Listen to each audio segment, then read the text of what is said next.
आज प्रस्तुत है कक्षा 7 के लिए भूगोल की पाठ्य पुस्तक हमारा पर्यावरण का दूसरा अध्याय हमारी पृथ्वी के अंदर। पृथ्वी की मुख्यतः 3 परतें हैं। पर्पटी, स्थलमंडल, मेंटल तथा क्रोड।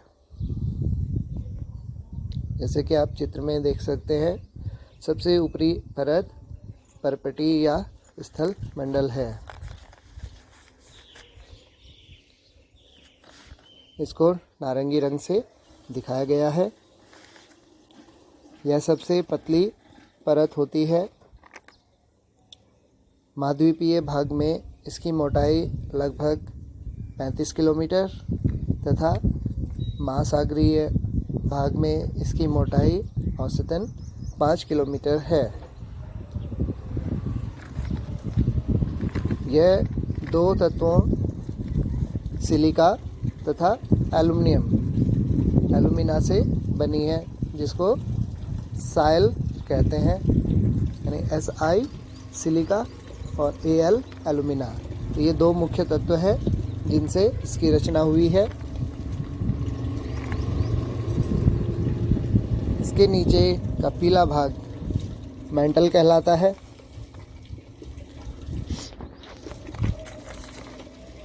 इसकी औसत मोटाई लगभग 2900 किलोमीटर है। मेंटल में विभिन्न खनिज पदार्थ पिघली हुई अवस्था में रहते हैं और यह क्रोड के चारों ओर घूमता रहता है। स्थलमंडल मेंटल के ऊपर तैरता है।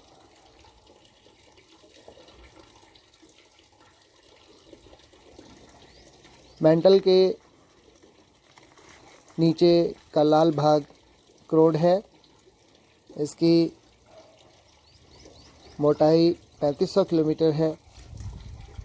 इसके 2 मुख्य तत्व होते हैं, निकिल Ni तथा फेरस लोहा Fe। इसे नाइफ कहा जाता है।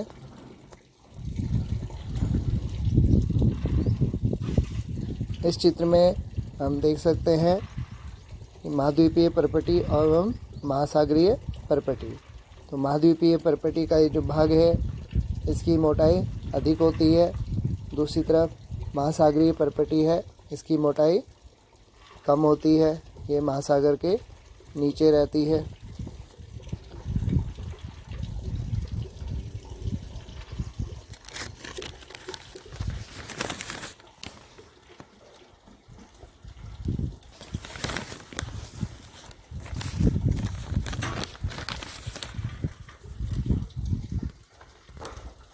पृथ्वी के आयतन का लगभग 1% हिस्सा ही स्थलमंडल के रूप में है, जबकि इसका 85% हिस्सा मेंटल के रूप में है और लगभग 14% हिस्सा क्रोड के रूप में है। पृथ्वी की औसत त्रिज्या लगभग 6371 किलोमीटर है।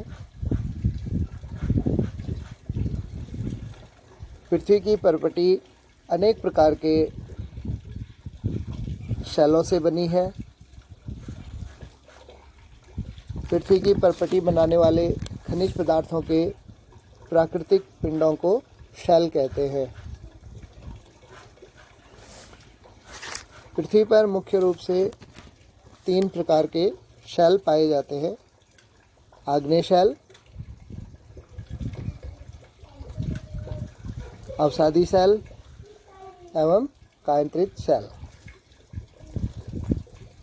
आग्नेय शैलों को प्राथमिक शैल भी कहते हैं, क्योंकि ये लावा के ठंडा होकर ठोस रूप में जमने से बनते हैं।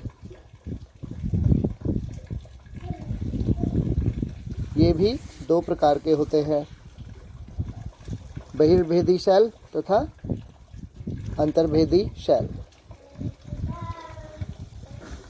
मैग्मा जब ज्वालामुखी के से लावा के रूप में बाहर निकलता है तो पृथ्वी की सतह पर ठंडा होकर जम जाता है।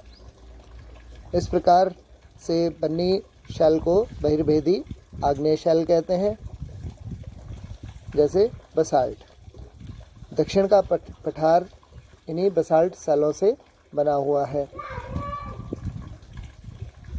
इसी प्रकार द्रवित मैग्मा जब भूपर्पटी के अंदर ही ठंडा होकर जम जाता है तो इस प्रकार अंतर्भेदी शैलों का निर्माण होता है।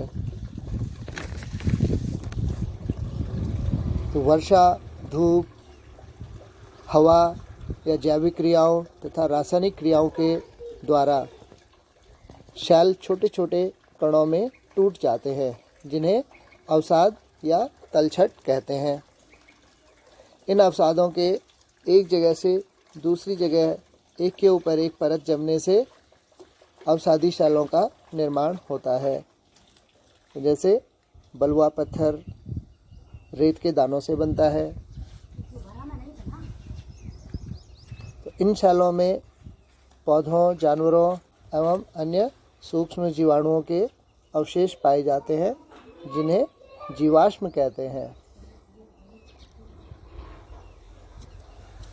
तीसरे प्रकार की शैल होती है कायंत्रित शैल, जो आग्नेय एवं अवसादी शैलों के उच्च ताप एवं दबाव के कारण रूप परिवर्तन होने से बनती हैं। जैसे एक कायंत्रित शैल में परिवर्तित अवसादी शैल, जैसे चूना पत्थर अत्यधिक ताप तथा दबाव के कारण संगमरमर में बदल जाता है। शैलों का हमारे लिए बहुत अधिक उपयोग है। इनसे हम भवन, स्मारक, सड़क तथा पुल आदि का निर्माण करते हैं। नीचे चित्र में हम देख सकते हैं जैसे ताजमहल, ये लाल बलुआ पत्थर से बना है। ताजमहल सफ़ेद संगमरमर से बना है। इसी प्रकार अन्य भवन तथा स्मारक जो आपने देखे होंगे वो इसी प्रकार के शैलों से बने हुए हैं।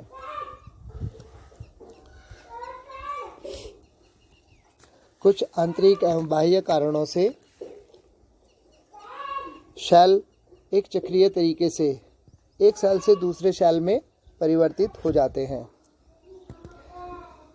इस प्रकार शैलों के एक रूप से दूसरे रूप में परिवर्तित होने की प्रक्रिया को शैल चक्र कहते हैं। जैसे इस चित्र में दिखाया गया है कि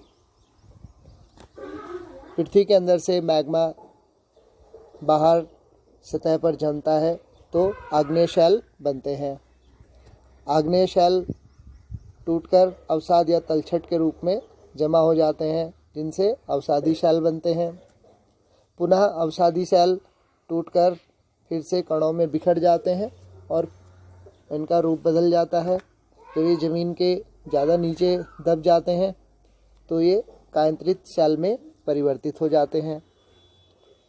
कायंत्रित शैल फिर मैग्मा के साथ वापस आते हैं और आग्नेय शैल के रूप में परिवर्तित हो जाते हैं। तो इस प्रकार इनके रूप परिवर्तन और इनके गुणों में परिवर्तन आने से इनके